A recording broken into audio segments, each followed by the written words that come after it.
It's Sunday, October 2, 2022. Welcome to the 33rd episode in this series from Midas Touch and 5-minute news called The Weekend Show, where we take a deep dive into the news of the week. Subscribe to the show as an audio podcast in addition to my daily 5-minute news podcast on iTunes or wherever you get yours. Joining us today is Jessica Denson, the former Trump campaign staffer who has repeatedly taken on Trump in the courts and won, invalidating his NDAs. Jessica, welcome back to the Weekend Show. Thank you, Anthony. So good to be back with you.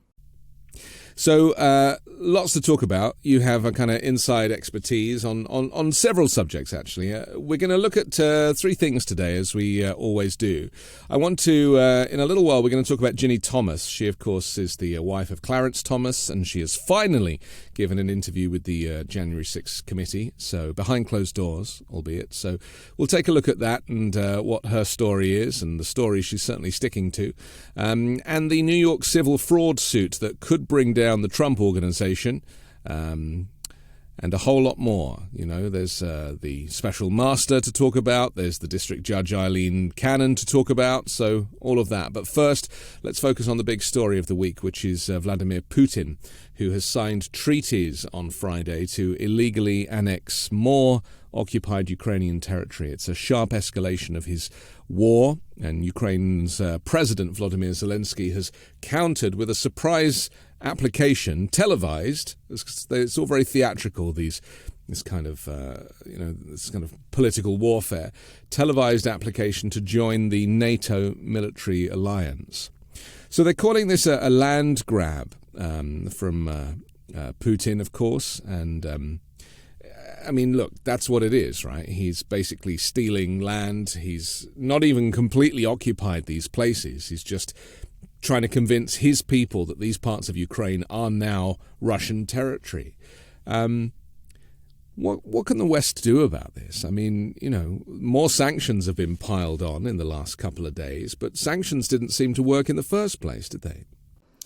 Well, I think Congress just authorized under the leadership of Biden another $13 billion in support to Ukraine. I think Joe Biden, without the direct intervention of NATO, has done just about as much as any world leader could possibly do to unify the West in opposition to Putin. I think this is a debate that I am not an expert on, but from a just observational standpoint, I'm always feeling like I wish the world was doing more. I wish the world was doing more to stop him. As you said, he engages in these theatrics.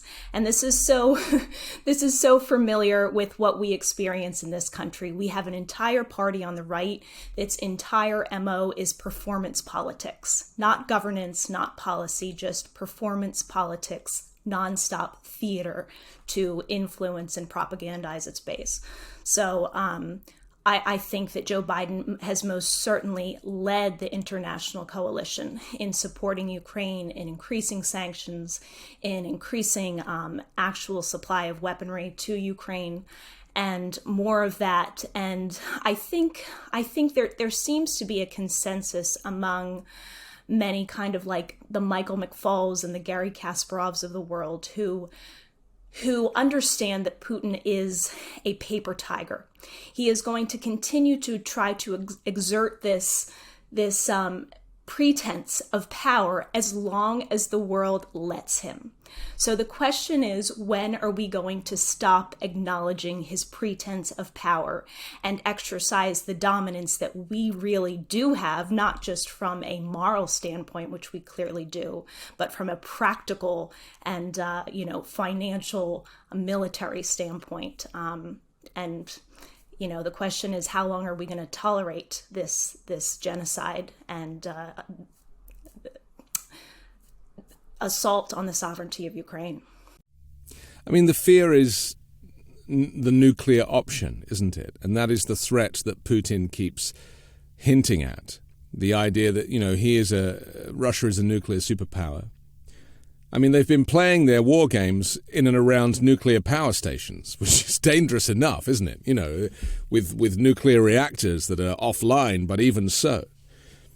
I mean, this could get very ugly very, very quickly. And we seem to be talking about, the media were reporting on like, I wonder what type of nuclear weapons Putin might use. What? We shouldn't even be talking about this on any level other than, the Armageddon conversation. This could end humanity if someone says the wrong thing or does the wrong thing. Let's just flip this conversation for a second, because there's an increasing number of Trump supporters and Donald Trump himself who actually are siding with Russia rather than Ukraine over this. And there's this school of thought that if Trump was still the president, then none of this would have happened, because Trump says this himself, because he was in the pocket of Putin. Putin was the puppet master, as we saw so many times, despite Trump's denial, Russia, creating this projected distraction.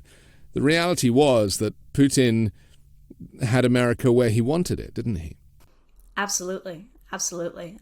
Trump very openly expressed his disregard and disgust for NATO, his intent to want to withdraw U.S. from NATO. And if that had happened, Putin would have been getting exactly what he wanted. And essentially, he was getting exactly what he wanted with Donald Trump as the United States president. And we have to look no further than Donald Trump's attempts to extort Zelensky during his presidency for his own political gain to understand what Donald Trump's motives or care about the people of Ukraine or the nation of Ukraine are and were. This is not rocket science. Donald Trump has no interest in protecting the sovereignty of any democratic nation, Ukraine or the United States. Let's just be clear. And so the notion that he would have been a better leader on the world stage at this point in history is just ludicrous. First of all, he alienated and boggled the minds of so many of our allies. Biden has spent the last several years reconstructing this coalition, letting the world know that the U.S. is once again the leader in international relations, the leader of the West. And I think that we would just be seeing a collapse. We wouldn't be talking about sham referenda, perhaps, from Putin alone. We might be talking about sham referenda endorsed by the sitting United States president if Trump were president right now. So let's make not fool ourselves about what would be going on right now if Trump were president. And let's be clear what those sham referenda were. Putin's people were effectively going door to door through Russia. Armed and holding people at gunpoint, or certainly pressuring them, because you had the kind of officials who showed up first with the paperwork, sign here, and then behind them were the armed guards who basically were putting pressure on people who didn't want to lose their lives. This is the stuff that we read about as being the types of regimes that you want to keep at arm's length, and yet Trump was very happy to side with Putin. Famously on the podium, he said, well, I've asked Putin if he meddled in the election. He said no. And whose word am I going to take? The guy standing next to me or the U.S. security services? He says the quiet parts out loud, Jessica.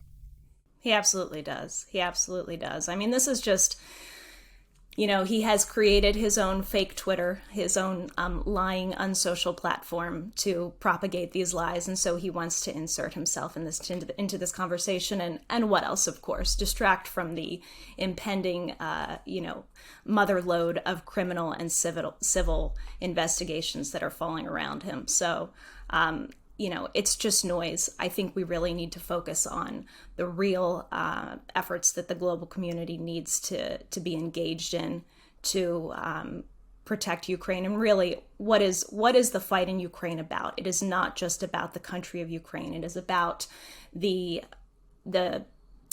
perseverance of the fight for democracy, and whether we are going to progress as a world that is embracing democracy and willing to engage in the fight to uphold it, or if we are going to fall to the powers of autocracy that are threatening to from every angle to take away our will and our self-government.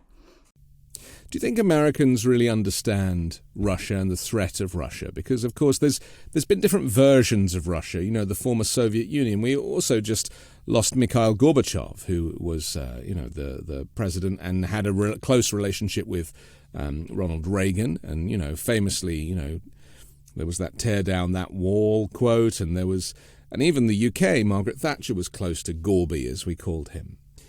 But, of course, that administration was dissolved, and you had Boris Yeltsin and then Putin, who's always been in the background. Any of the imagery that you see of these characters, Yeltsin or Gorbachev, there's always a young Putin in the background. He was very much, grooming himself for this future role. He knew exactly what he wanted. He was an ex-KGB agent. He was playing a long game.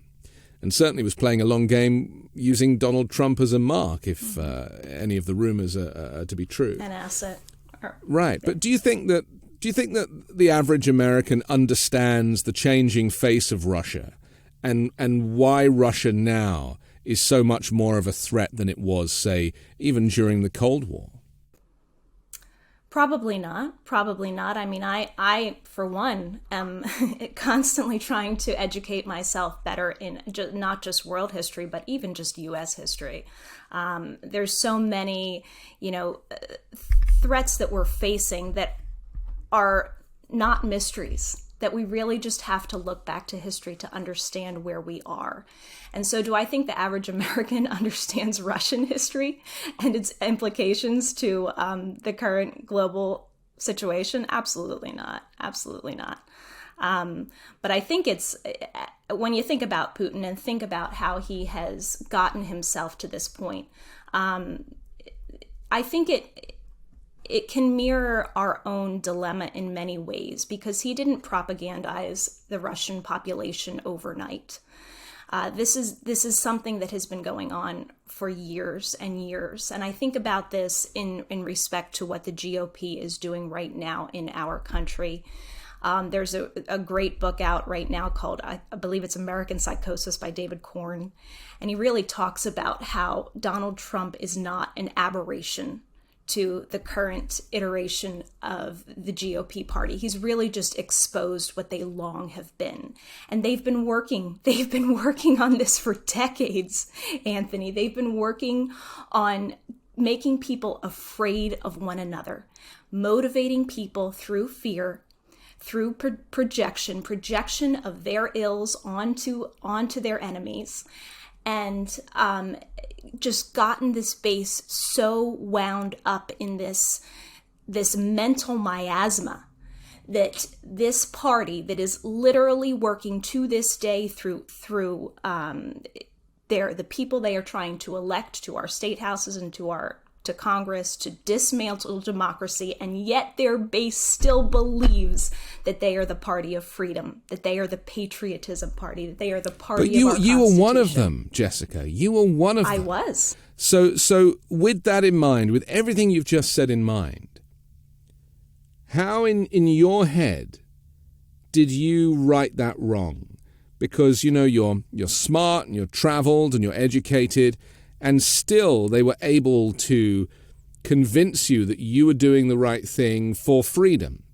So just explain to me what the thinking was from your perspective when you were very much kind of in the cult.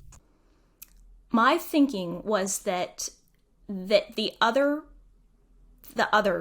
the Democrats, the Nancy Pelosi's, the Adam Schiffs, the Barack Obamas at the time, they had demonized these individuals so much. I know we use these words, we use gaslighting, we use projection, we use demonization. They almost become just words that we just say so much that they cease to have the gravity that they really have.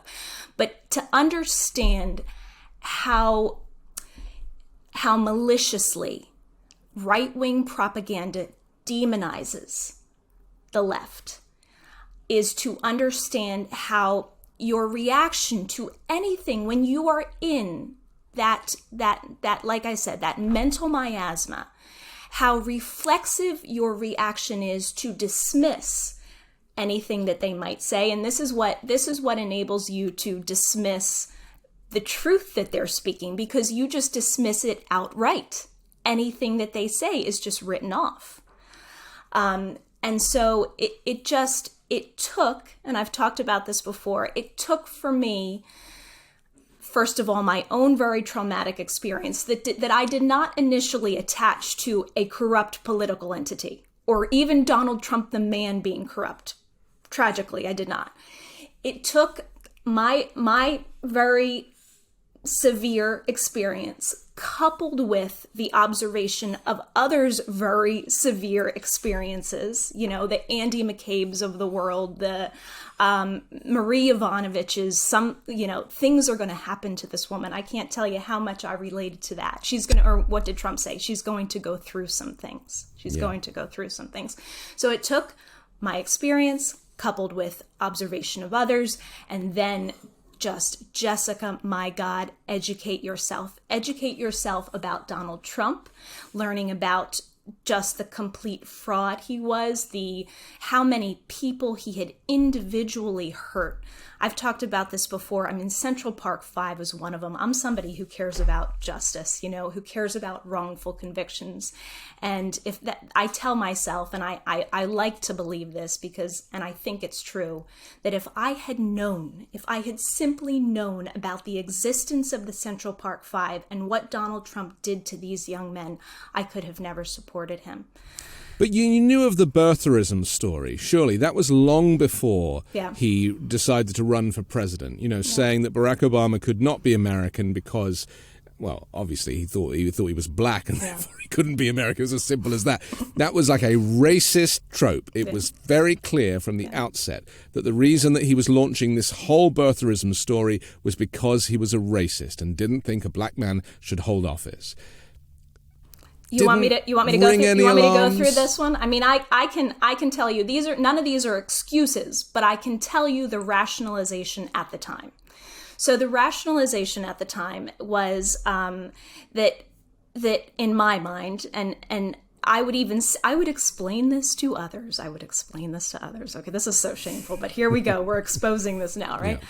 Okay, so I did not see it as racist. And this has been a massive self-examination to realize all of the dog whistles that Trump used over the years and understand how these were dog whistles to people who are, who are racist or white supremacist. He could reach to the Klan without wearing the hood. Exactly. That was his skill. But at the time, they had convinced me, and people like me, but I'll just speak for myself. They had convinced me that Barack Obama was the most anti-American, Constitution assaulting, trying to they portrayed Obama like someone who was trying to become a dictator. Let me give you a really concrete example, Anthony. Remember Glenn Beck? Mm-hmm. Okay, so Glenn Beck had this show that I would watch, and he had this red phone on his show, on the set of, do you remember this? I know the show you're talking about. Okay, so he had this red phone on his show, and he would talk about people like Van Jones, and you're gonna see the racism while I'm just talking, but Van Jones. It's okay. You're in a safe space here. This is a sanctuary conversation. Van Jones, and he was like, Van Jones is Obama's czar of whatever, and Valerie Jarrett is his evil counselor, and I mean, he so demonized these individuals and convinced his audience that these people were just violating the rights of American citizens. And he's like, I have this red phone right here, and I've invited them to call this show anytime. They could call this show anytime, so let's hope that they call into this show during this episode. I mean, it was such an act, but you had this sense that these people, this Obama administration, was just out there violating your rights, assaulting the Constitution, trying to turn the United States into a communist state. And here are the Fox News Glenn Becks of the world trying to, just expose them. And so when Trump comes out with the birtherism thing, I'm already thinking, this guy's assaulting our rights all over the place. He's he's assaulting the Constitution. I'm thinking this is how I tried to elevate it in my mind. Okay, put the best construction on a horrible thing. I'm like, this guy it doesn't really matter. And I would tell this to friends, Anthony. I would tell this to friends. I said, it doesn't really matter where he was born. I don't care where he was born. I care that his heart is in this country. I care that his heart is in this country. And so to the extent that where you're born gives you kind of a sense of allegiance and patriotism to your motherland, to that extent, it should matter if he was born here or not. Okay? And this is fascinating. It really is. Yeah. And I would, and then I took it another level, and I'm like, I don't think he was born in Kenya. I believe the more educated conspiracy theories, like he was born in Indonesia. It's no big deal, but it's just, if he wasn't born here, we should know. So. Terrible, but I'm telling you how I took this all in at the time. I now understand it's a load of crap, and it's so sinister. And yes, absolutely, it was a racist dog whistle, like so many other things that Trump did. But the interesting thing to me is that there will never be a more good-hearted, kind first family as the Obama family in history. I mean, that was an anomaly. To have a family who was so full of goodness, who loved America so much, who genuinely cared. And even, a couple of weeks ago, Obama went back to the White House for the, first time during the Biden administration to do an unveiling of the portrait. Yeah. And people were just stunned. You remember? I don't know if you saw the clips, but Obama shows up, even though Biden was the vice president during that entire 8 years. Obama comes in like a film star, like a movie star, like to have that much just presence. Yeah, and and also his background, he was a community organizer. The guy, he had the perfect upbringing to be a president for all people on all sides, and yet that was weaponized against him. I just want to say something about the difference between Republicans and Democrats, and maybe you can explain it to me. All of the anger and the vitriol and the aggressive negativity towards Democrats, everything that they are called, all those evil names, Snowflake being the nicest of them, but everything that you experienced where you were convinced or forced to, or, they used their kind of brainwashing skills on you to think that the Democrats were a really evil group. And yet the Democrats don't have a kind of a vitriolic commentary towards Republicans. Democrats don't say horrible things about Republicans. They just don't. If anything, they want to save Republicans from fascism, save Republicans from Trump. They know that Republicans are the same as them because we're all the same. It's very one-sided, isn't it? I mean, I've been doing a lot of thinking about this recently, about how really all of the filth, the vile, the anger and the aggression, just Marjorie Taylor Greene having conversation over breakfast, basically. It only goes one way. You don't ever hear Democrats talking so vilely about Republicans. Not in the mainstream media, for sure. I mean, maybe we get a little bit of a taste of people's exasperation on social media more, right?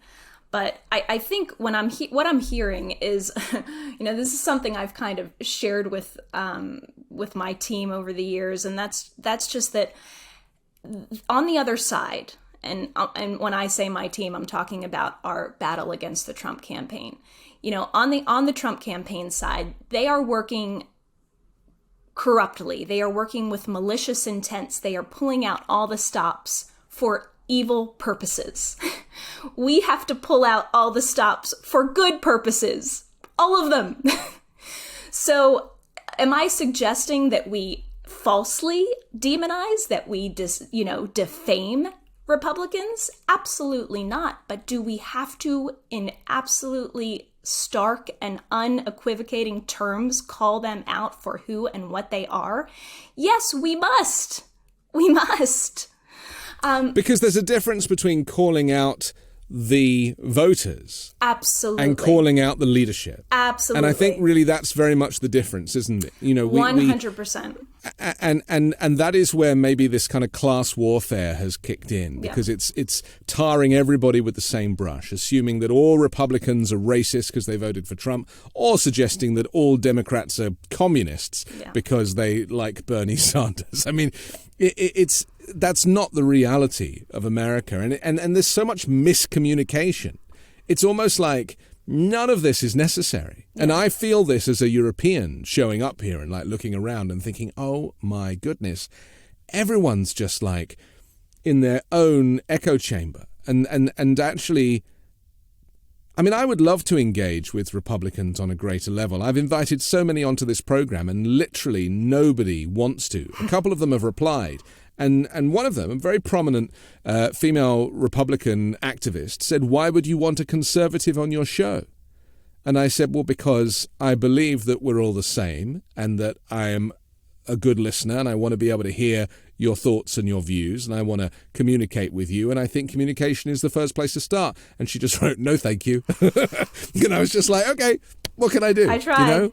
I've tried. Yeah. Well, I think what you said is so vitally important, to separate the Republican political class, the Republican governing class, the propagandists on Fox News and the like, from their base, okay, from the audience that at the end of the day, as heinous as their beliefs may be, at the end of the day, these people are being used and manipulated.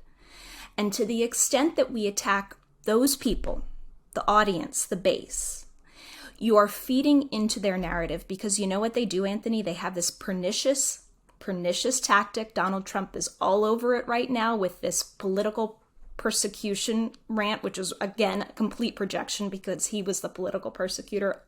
For one, should know. But they say, they're not after me. They're after you. They're after you. That's why they're coming after me for my crimes and grifting my billionaire lifestyle, because they're after you living in your trailer park in, West Virginia. No, don't let us not feed into this narrative where we attack these people that, like I said, heinous as some of their beliefs and misunderstandings may be. At the end of the day, these people too are victims of this propaganda, victims of the grift, victims of, the mental malpractice. And the fundraising continues, doesn't it? Because that's the other thing, saying they're after you, they're not after me. They're just coming after me because I'm a conduit to you. And then saying, but if you send me $250, we can make it right. I mean, it's people in trailer parks that are having to write checks. Yeah. It's people that can't afford it who would give their last dollar to Donald Trump. It's disgusting.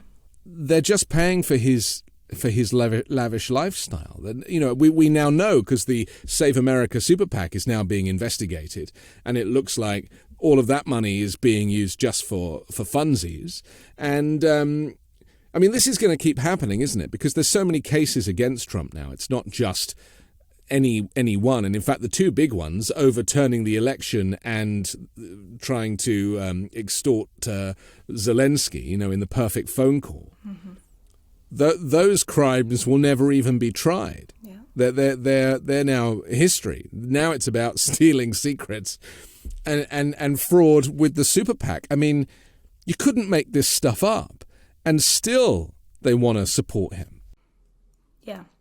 Yeah. Well, they have made a god of this man. This goes back to the propaganda where they say you can't believe anybody but me. You can't. Yeah. Everybody else is lying to you. I remember this pathetic, sad clip that I saw right before the 2020 election. It was maybe one of those Jordan Kepler Daily Show kind of things where they were interviewing people at a rally, and this guy, and I mean, your heart goes out to these people. And he's like, we can't believe anyone. Everybody's lying to us. He's the only one that we can trust. I mean, it is really a tragic, tragic state of things. And that this is the degree to which these people have been manipulated. There's a documentary that dropped a week or so ago on PBS, a frontline documentary called Lies, Politics and Democracy. And I probably like you, try not to kind of remind myself too much of the 4 years of the Trump administration. But this documentary in an hour, I watched it last night, so I basically am like fresh with this information. They basically stacked up everything. They told every piece of corruption from the very beginning, through the period leading up to January 6th. And they have like a countdown, 21 days to January 6th, to see how the entire administration was basically going to end up with this insurrection. It's quite fascinating, but what the reason I bring it up is because I don't think we should ever forget what life was like living under this regime, which had militarized the police. We had National Guard on the streets, we had shops boarded up, where it was okay to kind of firebomb peaceful protesters, and somehow the president got away with that just so he could go and do that moment with the Bible outside the church. I really feel like we must remind ourselves of how different the Biden administration is, where there are no scandals. I mean, I've even heard on the media, and even Trump complaining, why is it no one's talking about Biden and all of his, because he hasn't done anything. This is it, I mean, I'm also hearing that if Republicans win the houses and the midterms, the first thing they're going to do is impeach Biden. There's like or Garland. 22, yeah, and Garland. I mean, it's like, for what? Yeah. And this is. But they will do it. They will do it. Yes. And they will put people through the process in the same way that the people have been put through the January 6th investigation. They want to draw it out. Going back to the very beginning of this conversation, it is all theatrics. And that is the tragedy of this whole thing. So I do recommend that documentary because it really was a real visual reminder of what those 4 years were like in America. And I struggled to explain it to my friends in Europe because they're like, what? And I'm like, yeah, that's just what it was like. Yeah.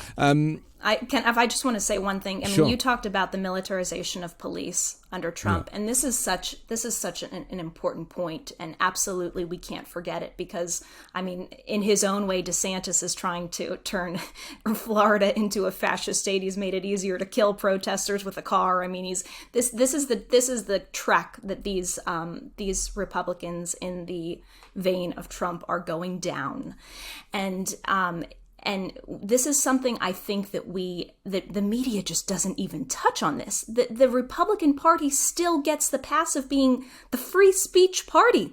It's obscene. It's obscene. I mean, I lived the life of essentially a version of a political dissident in a third world country during Trump's years, but in America, having my livelihood threatened for speaking the truth about the sitting president and his campaign. Okay. These people will take away your voice. They will use the power of the state to punish you for exercising your First Amendment rights. Okay, this is the anti-freedom, anti-free speech party. And you need to realize it. You need to realize what these people do with power when you give it to them. And so we are in an absolutely vital moment. Yeah, we are going to have a, excuse my language, shit show in Congress if we allow Republicans to take control of either house. You imagine a McCarthy or worse, Elise Stefanik as Speaker of the House. They are going to turn justice on its head. The January 6th hearings have been beautiful. They have been such a health-giving exercise to bring out the truth of what happened, unvarnished, evidence-based. And you're going to have the inverse of that.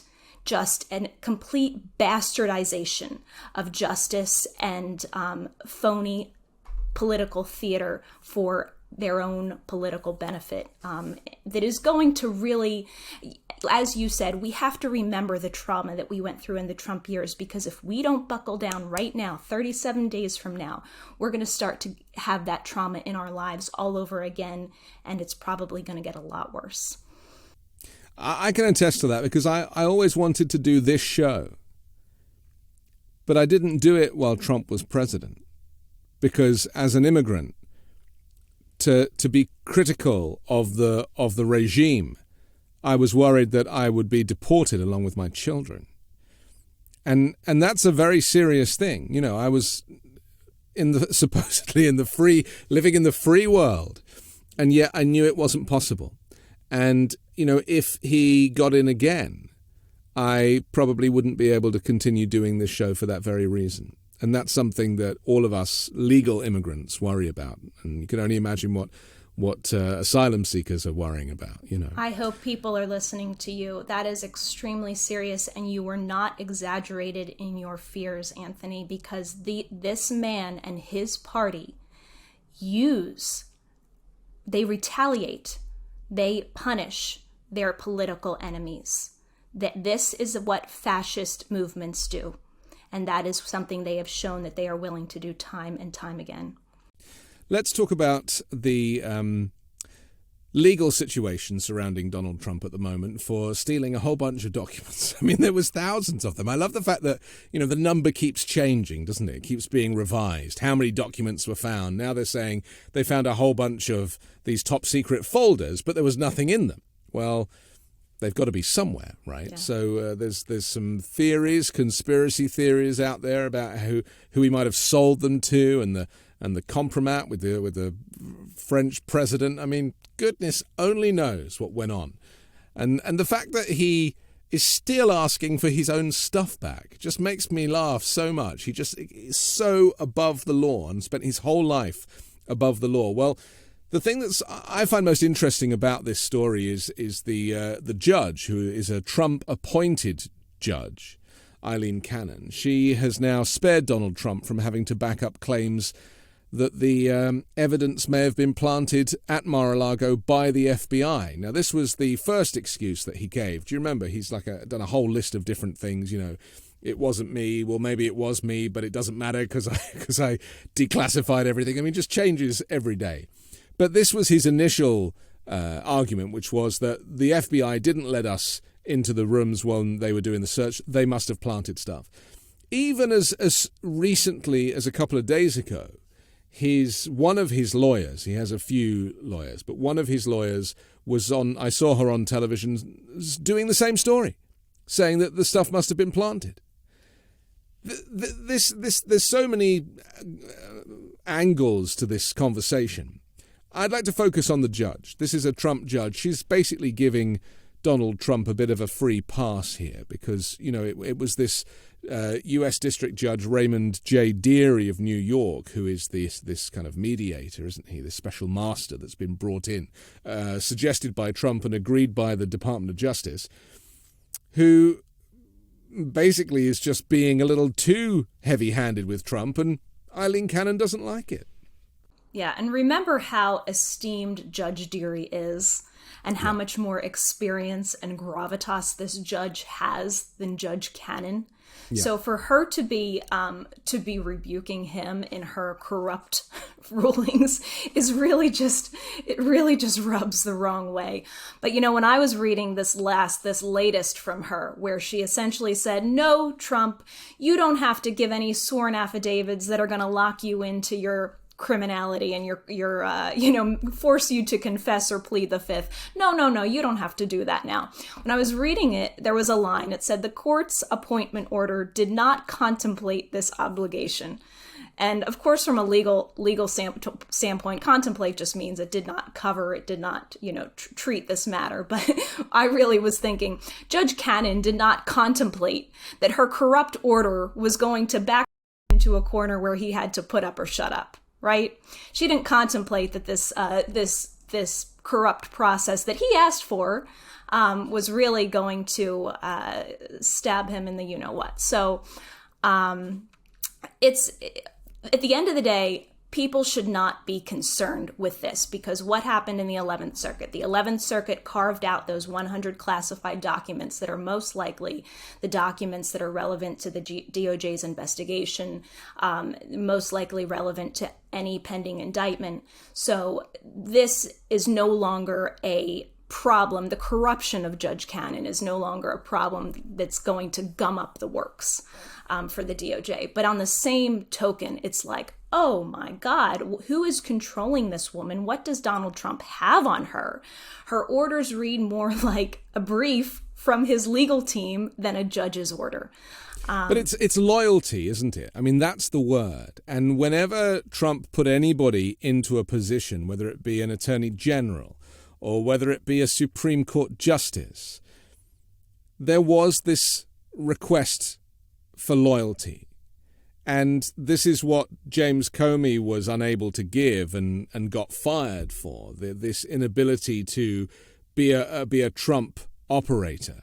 And it seems to me that Eileen Cannon, when she got the job, and she only got the job in the last weeks of the Trump presidency, that it was like, okay, you're not qualified for this, but you're going to get this job. But in return, if anything comes your way, we need loyalty.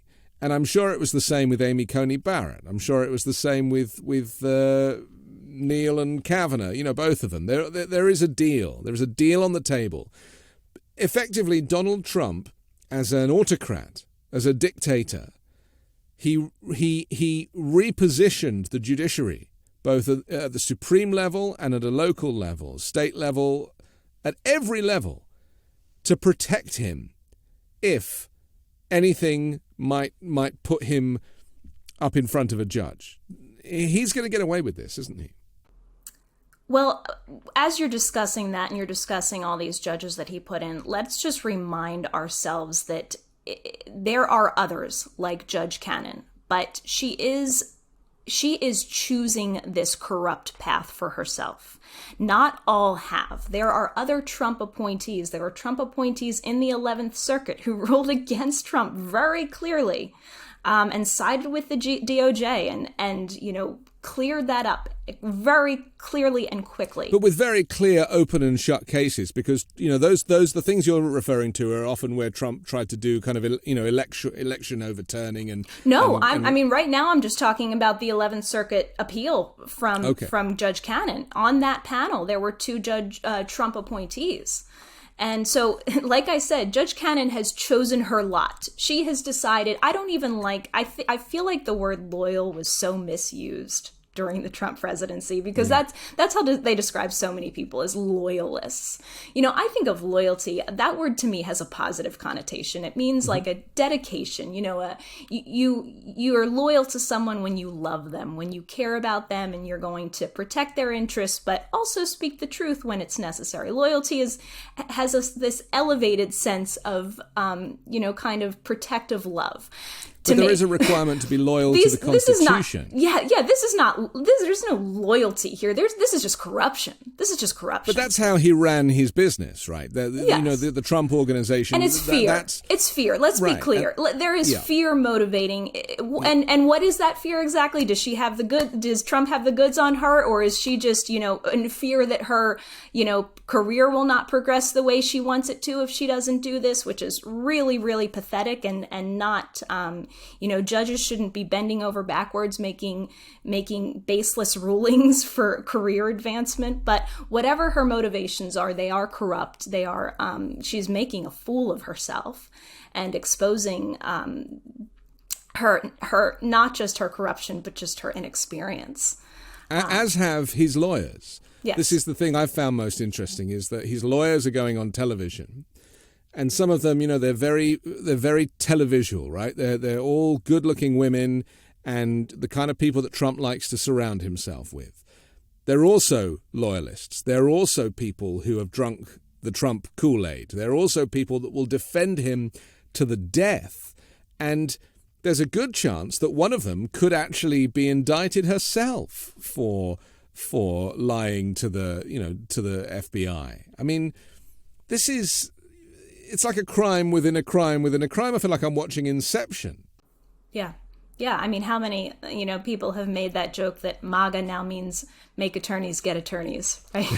Because he has exposed so many people legally, Donald Trump has. It's kind of unfathomable. I think it might have been on the Midas Network. I'm not sure, but somebody was discussing this recently. Actually, I think it was Lee McGowan. She was discussing how just obscene it is if you step back from this scenario to think about the fact that the former president of the United States does not have better legal counsel lining up to help him. Yeah. I mean, he's got the clown show of OAN commentators as his legal team in a very, very serious criminal indictment. But that's and yet he could still win. I mean, this is the thing that I don't understand, Jessica. It's like, it's almost as if the inexperience of his lawyers and the inexperience of Judge Cannon is the reason why he's going to get away with it. Because they have such a simplistic view of this that they can really present an argument that is very clean. It's like, you say this is what happened. Whereas someone with more experience might, relying on case law or historical law or something, will come in and try and it plays, what they do plays very well into the base, who, like not understanding Russia, also don't understand the law. He's not going to get away with it, Anthony. Let me give you a little bit of the benefit of my experience. And you are a lawyer, right? I am not a lawyer. I am not as a lawyer. I have experience as a pro se litigant, a very active pro se litigant. I've been litigating with the Trump campaign for almost 5 years now. And if most of the viewers watching this, or some of them may know, I started this alone. So I litigated the entire first year against the Trump campaign without a lawyer. Here's something I have learned in my litigation with the Trump campaign, okay? And this is their MO across the board. Trump campaign, this world. They are in a constant game, a constant shell game. So they're constantly trying to move the target, right? They're constantly trying to gum up the works, constantly trying to delay. And they played that game with me. Do you know where I started my NDA challenge? I started my NDA challenge as a single individual federal action in New York, SDNY. They moved us to arbitration. So I went and I filed a class action arbitration. And then they said, we reject your class action arbitration. We have the unilateral ability to reject it. And at the time, they had a pending $50,000 judgment against me, which they were pretty confident about. They thought that this $50,000 judgment was going to make me go away, and they were going to clean their hands of Jessica Denson, this nuisance that has been trying to kill their NDA for all this time. So they have the $50,000 judgment, but they miscalculated, Anthony. $50,000 judgment got overturned. I come back. I sue them in federal court as a class action. And they had said in that process, when they were trying to get rid of the arbitration, because it's a constant shell game, constant delay tactics, Miss Denson, if she wants to file a class action, she can just file that in court. And they thought Miss Denson was never going to come back. But Miss Denson came back and filed that class action in court, and with summary judgment won on an individual basis, and I'm still pursuing the class action. So this is their play. This is their play, but they are not going to win. They are not going to win, Anthony. They are not. They are at the end of their game here. They are at the end of their game. I know it is. Believe me, it is beyond frustrating and exhausting to think of how many crimes this man has committed up until this time, and he has not been held accountable. But the walls are closing in. His time is coming. He is not going to get away with it this time. You only have to look at his stream of consciousness on Truth Social to see that he's panicking. And this is something I think I said last week. It's like he really has no inner monologue. And He's now embracing QAnon, and he's embracing the very fringes of his base in a way that he didn't when he was president. He kind of obviously had people around him who were advising him who were a little more mainstream. But he's now so left field and far right at the same time. I mean, this guy is now off the rails. And I fear that he doesn't have anybody who is advising him, who is of, who is of quality. And that's important, isn't it? To be surrounded by people who can be who can strike a calmer tone. Everything with him is so emotional. It's so reactive. And you really can't win a case like that, even though I keep saying he's going to win. I don't know why. I just feel like everything I've thought over the years has been wrong, So I didn't think he was going to win the election. I was wrong. I just feel that he's one of these people who is so slippery that no entity can ever get hold of this guy. Wrong. Use my case as an example. I mean, do you know how many people, Anthony, said this? And you'll never beat that NDA. You can't. First of all, you have to go into arbitration. There's no precedent. I mean, you could have never predicted, but it was simply my sticking with the truth, my understanding this is an illegal document. It's been weaponized against me in an illegal way. And I didn't even realize at the time, my God, this man's been using this tactic to silence and intimidate people for decades. But I moved forward with the right motive, understanding that I was on the side of truth, having confidence in that, and I beat it. There is so much on the side of the DOJ, evidentiary-wise. I mean, my God, we're just talking about the classified documents. We've there's the whole world of January 6th, seditious conspiracy, intent to defraud, interfering with the official proceeding of Congress. I mean, there are so many violations. But on technicalities, and there are some technicalities that people don't even know about. I mean, for example, the Ginni Carroll case, where she alleges that Donald Trump raped her in a department store. I mean, I don't know if you're aware of this, but it was Bill Barr, when he was Attorney General, decided to remove Trump as the defendant and make the United States the defendant. I do know about it, yes. Which means that the Department of Justice now is not only fighting against Trump, but they are also defending Trump in another case. It's very bizarre. That can't be helpful, can it? No. And I think there's a lot of people, myself included, who are just kind of flabbergasted at the position that even the Garland DOJ has taken on the E. Jean Carroll case. If you want to give it the best possible construction, and I'm not saying it's good what was done there, the best possible construction is that this Justice Department has come down on both sides on matters related to Trump. Okay, those of us who have wanted a full cleansing of the Trump years have probably been a little bit frustrated with this. But at the end of the day, when an indictment comes down against Donald Trump, it may serve to lend credibility to the complaints, invalid as they will be, about political motivation. Because this Justice Department has been so apolitical. And even to the extent, like you're describing, of literally defending him. So, I think that was a horrible decision, but it could serve for the appearance of neutrality in the long run. Let's talk about Ginni Thomas, the hard-right conservative. I shouldn't even call her a conservative. I don't even think we should call any Republicans conservatives anymore. I think that we should be calling them extremists or fascists or whatever it is that they seem to stand for now. Her activities, she's been campaigning. She was campaigning to get the election overturned. It's raised conflict of interest concerns involving her husband, of course, the U.S. Supreme Court Judge Justice Clarence Thomas. She's told the committee investigating the January 6th insurrection last week that she still believes that the election was stolen from Donald Trump.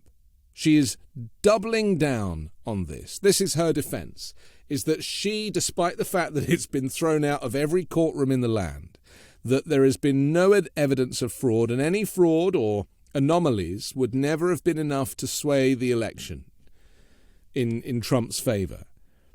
She is still going down this road. And it's actually quite a tight defense, isn't it? And it's probably one that Trump is going to use himself, where instead of saying, well, the election, I think the election was fraudulent, you just say, well, I was told the election was fraudulent. The president told me, or in the president's case, my aides told me, or my statisticians told me, to always blame other people. What's the deal with Ginni Thomas? I mean, we know that if you're in a marriage, you're definitely going to share information. I mean, they're not going to not talk to each other at night after work, are they? Of course they're talking. And you know what word she used? I think she used the word generally. We generally do not discuss these matters. So what is generally leaves a lot of space for plausible deniability. Of course, Ginni Thomas and Clarence Thomas discuss these matters. first of all, you have to look no further than Thomas's dissenting opinion in the one election case where he should have recused. He absolutely should have recused. He was the solitary dissenting voice in that, wasn't he? He was. Which suggests that she got to him, that they are singing off the same hymn sheet. Or they don't. She doesn't have to get to him. They're just on exactly. They're on the same page. They have the same. They have the same. They have the same agenda. Yeah. Obviously. I think Ginni Thomas. You really, when I listen to some of the text messages or read some of the text messages she sent to Mark Meadows, and there's this tone of the Constitution. They act like it's rooted in the Constitution, and what Biden, completely turning things on their head. She talks about what the Biden regime or something to that effect is attempting to do. Okay. She is living in that up is down world. Yeah. And I think, there are many that I know are disingenuous in their beliefs or in their support of Trump or the big lie. I think that is the majority of the political class of the Republican Party. I think they know it's all a sham. The leadership certainly know, don't they? And this has really been reported on quite a lot, that they know, but they need Trump. They're using him because he is a great platform for which to kind of communicate this far-right and extremist message, because he doesn't seem to realize the consequences of his language. Yeah. But she should know. She is a smart woman. Yeah. She is somebody who is clearly an operator, and she is now operating in some very extremist spaces. This is not just conservatism with a small c, is it? This is extremism. Yeah, she is an extremist. And I think she is, when I was describing, the Republican politicians that know, I would put her in the camp of, willful self-deceit, okay? Willful self-deceit to the end of, carrying on this agenda that she has. And yeah, this happens with quote unquote educated people. Let's talk about the agenda itself, because it's a big picture conversation, but effectively, and I will never understand. She's married to a black man, and because I tend to because of going back to birtherism and the racist undertones of so much of this, I don't understand how anybody can be far right and be African American. It just doesn't make sense to me, but. That's a very nuanced conversation, and probably one saved for another day, hopefully with a person of color in the conversation. But I recognize that, and I don't know if you saw the video of her leaving the meeting. I did. And she kind of stared into the camera. She had this very weird look about her where she was like, I'm in charge, And what I got from that, and I love to kind of read body language, whether I'm right or not, I don't know. But what I got was ultimate power. She has been used, because she's married to someone who sits on the Supreme Court. She has been used her whole life to wielding ultimate power in the shadows. And she's finally been brought from the shadows and put on the stand, albeit behind closed doors. But, a lot of this is going to unravel. I mean, let me just quote Benny Thompson very quickly, who is, of course, the Democratic chair of the investigative committee.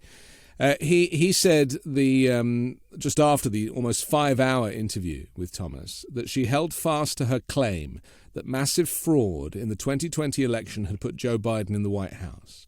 When asked by reporters if Thomas still believed that to be true, Thompson replied, yes. So sticking to the story is interesting. She's a very religious woman, isn't she? She, a lot of her associations are with Christian groups. There is an argument to say that God has denoted that Trump is the rightful winner, and she is just doing God's work. You have so many threads there. I don't know where to start, Anthony, but I'm terrible at asking questions. So just basically I do a whole thing and then you do a whole thing. There's so much. I want to touch for a second on the race and gender issue. Yeah. Because understand that throughout history and humankind, these, hateful undercurrents, whether it's racism or misogyny or bigotry, whatever it is, they are always going to use some of their own in furtherance of it. Okay, whether it's women in furtherance and defense of misogyny, whether it's people of color, wittingly or unwittingly in support of racism, this is always going to be there, because the underlying motivation between anything hateful, racism, misogyny, bigotry, whatever, it's just hate. Okay, they are manifestations of hate, but they're at their core, they're just evil. They're just evil, and as human beings, regardless of race or gender, we are all susceptible to these temptations and these tendencies to fall into these mental traps. And the proclivity to fall into them does not consider whether we're woman or whether we're Hispanic or Black or any of those things. These are human tendencies. Okay, so that's and why... there's a lot of evil that we've seen. I mean, I'm not used to. I didn't know that this level of evil was even possible.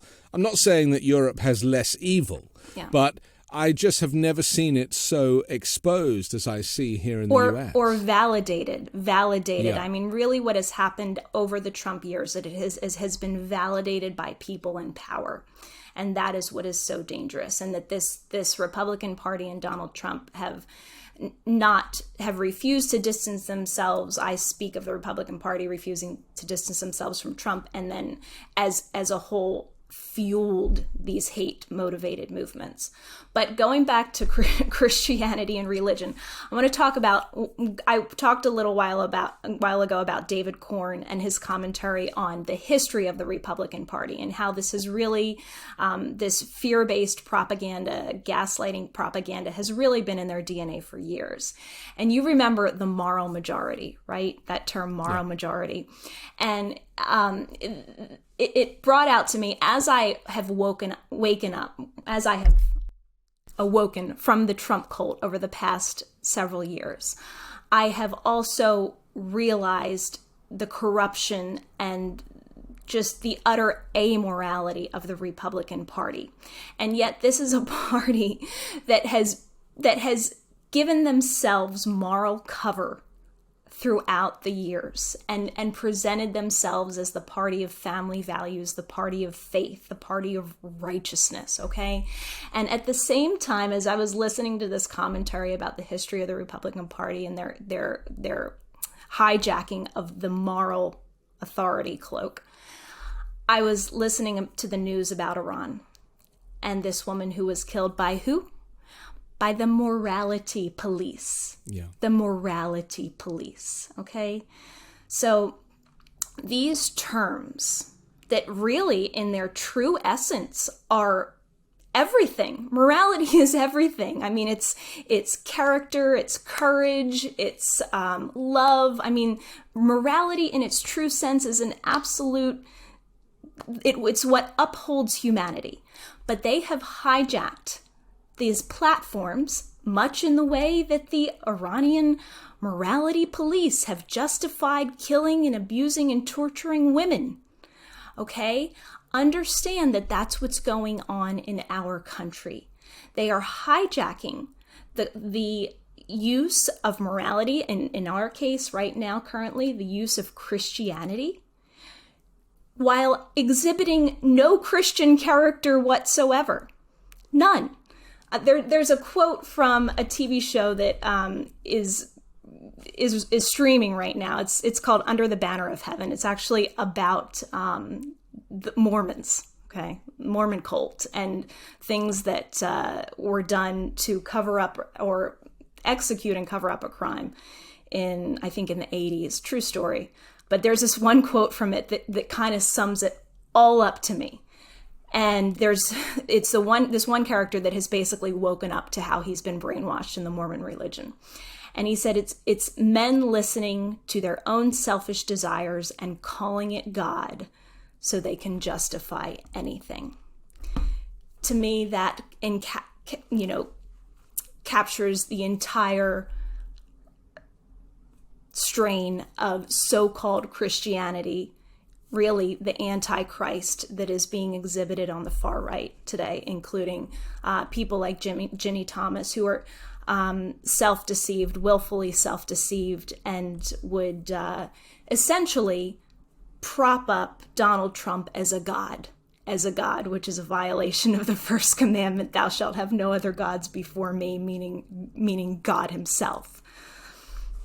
There's a hymn that I was forced to sing as a child called Onward Christian Soldiers Marching as to War. With the cross of Jesus going on before. With the cross of Jesus going on before. I mean, Christian and soldiers together are not really words that you would associate with faith and with peace, right? And yet the Christian soldiers were witnessed effectively as an army, of Christian soldiers even spouting scripture, kneeling in prayer after breaking windows when they stormed the US Capitol on the 6th of January, intent on committing crimes in the name of a man and not a God. They have put Donald Trump onto a platform that is so godly, and yet here's a man who knows nothing of religion, knows nothing of the Bible. Godless. The guy's a pimp, right? He's the opposite. He's the devil, effectively. What is it about, people that are, and you're a Christian, so I'm asking you specifically with your experience. I don't have much in the way of faith, so I don't really know where to start with this. That's why you think Donald Trump's not going to be prosecuted. Yeah, I know. There's truth to that. How do you go and smash up the Capitol building and tell yourself that God thinks this is the right thing to do? Well, I'm very grateful that I can't speak for or justify that for you, Anthony.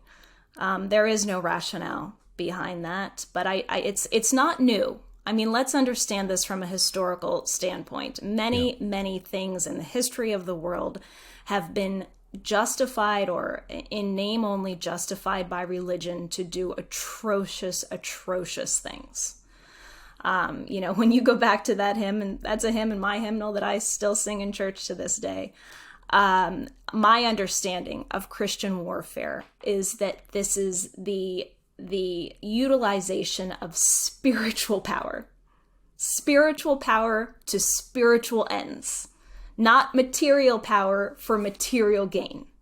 There is a big difference. I mean, the Bible says this. It says the weapons of our warfare are not carnal, but mighty through God to the pulling down of strongholds, casting down imaginations, listen to this part, and every high thing that exalteth itself against the power of God. Well, when I think about that, I think about imaginations. I think about all of the falsehoods propagated by the Republicans. Every high thing exalting itself against the power of God. I think about Donald Trump as a high thing who thinks that he can operate with impunity, without ever repenting for his many sins, and violate the golden rule and every commandment in the book and get away with it. And so we fight that with spiritual warfare. That's how I fought my legal battle, with spiritual warfare, with understanding that the power of truth is insurmountable and omnipotent. And I went forward with that power, and believe you me, the Trump campaign didn't know what they had come up against, because they don't understand that power. They claim to be the party of Christianity, but they don't know anything about faith. They don't know anything about the power of truth. You know what their biggest question was that summer that they were trying to, get $50,000 out of me that I didn't have? You know what their biggest question was? Who's backing you? George Soros must be funding you, because that's their only concept of power. Their only concept of power is money. Yeah. The rich control everything. And And this is what's so interesting to me, is that the grift is so obvious, using religion as a kind of catalyst to connect with people who don't know better. It's such an obvious distraction. There's nothing clever or complex about it. And as you say, it's been done over the years, and all of the conflict and all of the tragedy that we see in the world is often caused by religion and religious territory and everything else. But I just feel that Ginni Thomas is like a perfect example here, and an interesting example because she's female. So many of the characters in this play have been male. And men are pretty stupid, as we've discovered, but women are smarter. And she gave that look to the camera as if to say, I can outsmart all of you because I have my husband, I have the what I've been told, effectively, my faith, but I have God protecting me. And I could see that in her, this kind of weird, it was like she'd been possessed. And this is why it's going to be so interesting to see how it plays out with her. And I wish they would televise her interview, because that would be fascinating. I think there's a good chance they will. Yeah. I hope so. I mean, I wouldn't be surprised if she starts talking in tongues or something. I mean, I really do feel like she's from another, a whole other realm. You know what you said, Anthony, I think you really hit the nail on the head a couple minutes ago. You said this is basically her 15 minutes of fame, right? This is the most attention this woman has ever gotten, and it feels good. That's one thing I learned on the Trump campaign damn quick, is that people love attention and power. They love it. I'd never worked in politics before, and you can just, these people they get drunk on it. They get drunk on being needed, on having access, on, being in that realm of importance. We've seen that with Marjorie Taylor Greene, for example. I mean, somebody who should never be anywhere near the Capitol building somehow gets elected and uses every opportunity for drama. Yeah, even, good or bad. Good or bad. Yes. Even kicking someone in the backside as she's walking along on camera. We have to leave it there, but I'm very thrilled for the conversation today. And you've given me lots to think about. I mean, that's for me the greatest thing about this show, is I leave every episode with so much more that I want to ask, but so much more that I want to roll into next week. So hopefully we'll get a chance to talk again sometime. Thanks for having me, Anthony. It's been great. Don't forget to subscribe to The Weekend Show on YouTube or as an audio podcast. Also the 5 Minute News daily podcast, which drops every morning, so you can hear me tell you what's happening around the world whilst you make your coffee and leave an iTunes review. That's Jessica Denson. I'm Anthony Davis. Join me next week with a brand new special guest and 3 more factual news stories to discuss on the 5 Minute News Weekend Show with Midas Touch.